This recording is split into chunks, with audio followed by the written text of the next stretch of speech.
బట్టతలతో బాధపడుతున్నారా? ఆధునితనమైన పద్ధతిలో hair transplantation చేయబడును. Face clinic, Hyderabad. మీరు రాజకీయంగా మీ పార్టీని మిమ్మల్ని కాపాడుకోవడానికి ఎదురుగా ఒక వ్యక్తిని దెబ్బతీసే ప్రయత్నం చేస్తారు అనే ఒక మాట వినిపిస్తుంది. దాంట్లో భాగంగానే పవన్ కళ్యాణ్ గారిని దెబ్బతీయడానికే మీరు పార్టీలోకి పద్మనాభం గారిని, లేకపోతే పిఠాపురం నుంచి ఇండిపెండెంట్గా నుంచున్న 2014లో వర్మ గారిని కానీ వీళ్ళందరినీ కూడా పార్టీలకు తీసుకొచ్చే ప్రయత్నం చేస్తున్నారు బాగా.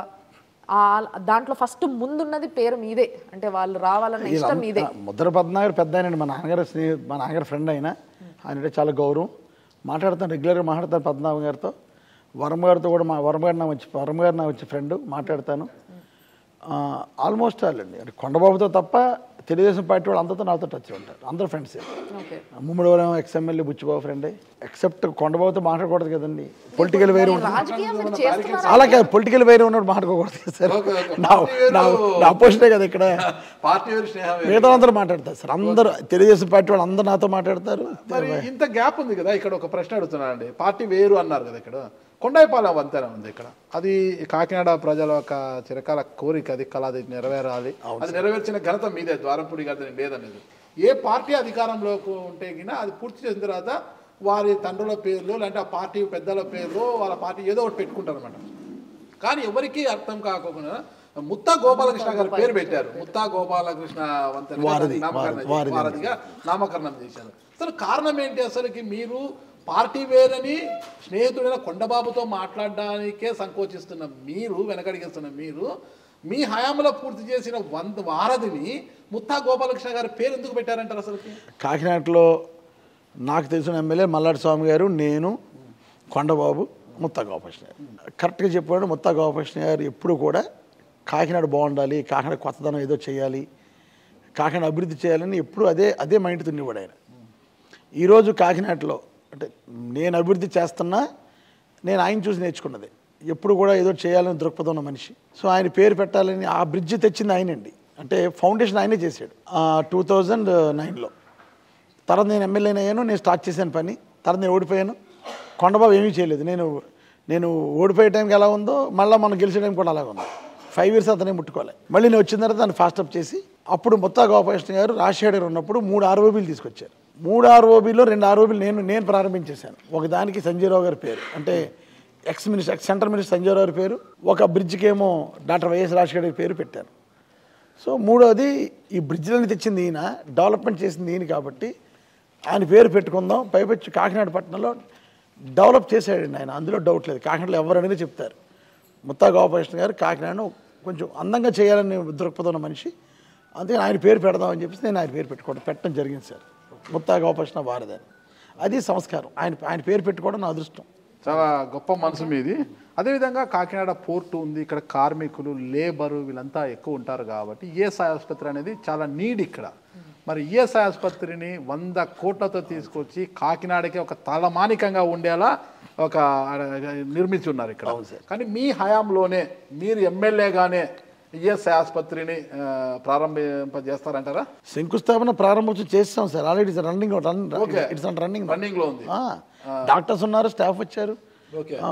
మొన్నే ఒక 10 days అయిందండి. మేము మోడీ గారు ఇనాగ్రేట్ చేశారు. పూర్తి స్థాయిలో అయిపోయింది సార్. పూర్తి స్థాయిలో ఉంది. బ్రహ్మాండం కట్టాం.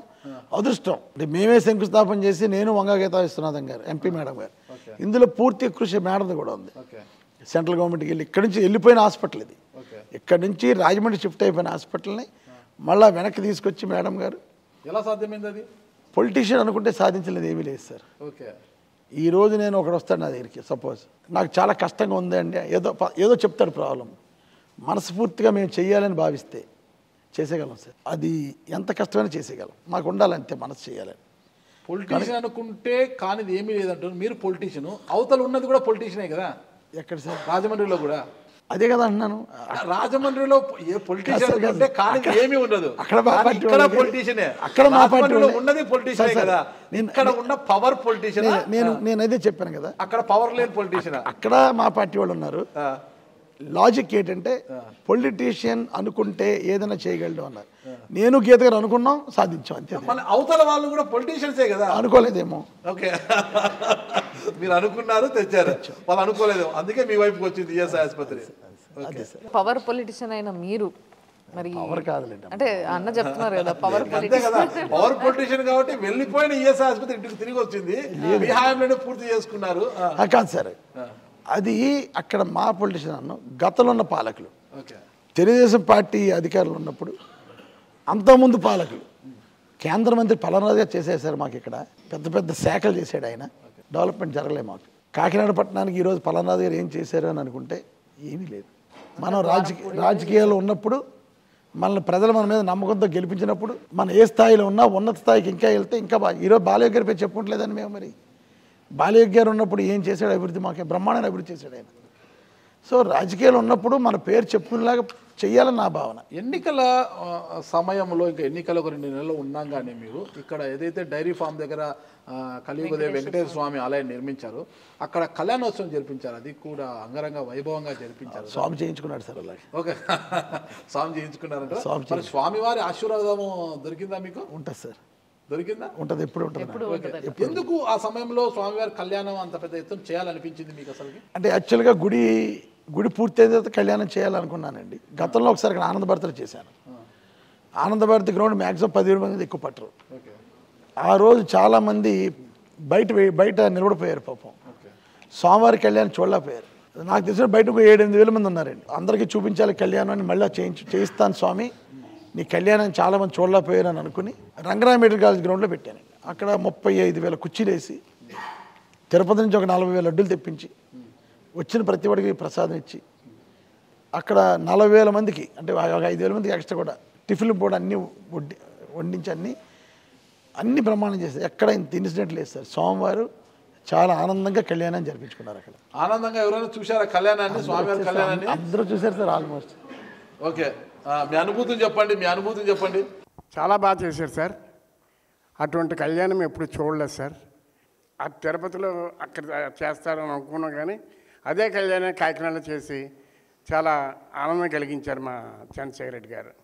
నేను గుడి కట్టాం కదా సార్, స్టార్టింగ్లోనే గుడి 4 కోట్లు అవుద్ది అంటే గుడి కాంట్రాక్టర్ 2,60,00,000 అండి. ఆ రాతి గుడి కట్టడానికి 2,60,00,000 రూపాయలు, ఆ శిల్పికి, మిగతా ఫౌండేషన్ కానీ మిగతా ఈ విగ్రహాలు కానీ మళ్ళీ ఎన్ని అవుతాయి కదా సార్ ఎక్స్ట్రా ఖర్చులు.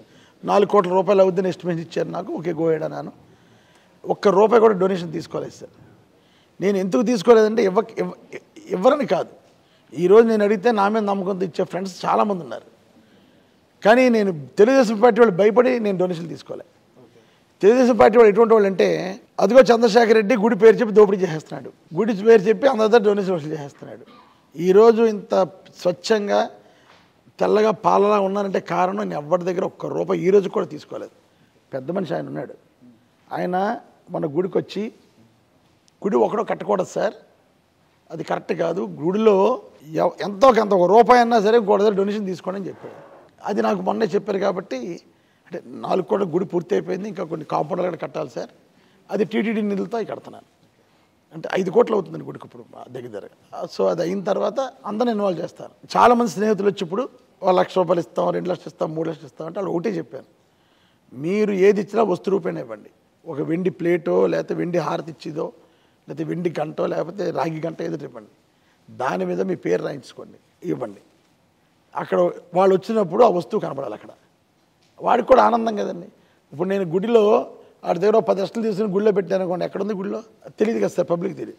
ఇప్పుడు అదే వాళ్ళు డొనేషన్ ఇచ్చినోడు చూసుకున్నాడు అనుకోండి, అదిగో స్వామివారికి ఒంటి మీద ఒంటి మీద ఉన్న ఆభరణాలు నేనే ఇచ్చాను, అదిగో నా దండ అదిగో, లేకపోతే నా పాదాలు అయ్యో, వెండి పాదాలు అయ్యో అని అనుకోవడానికి బాగుంటుంది. సో అందుకని ఈరోజు వరకు స్వామివారికి కట్టిన గుళ్ళో ₹1 కూడా డొనేషన్ తీసుకోలేదు సార్.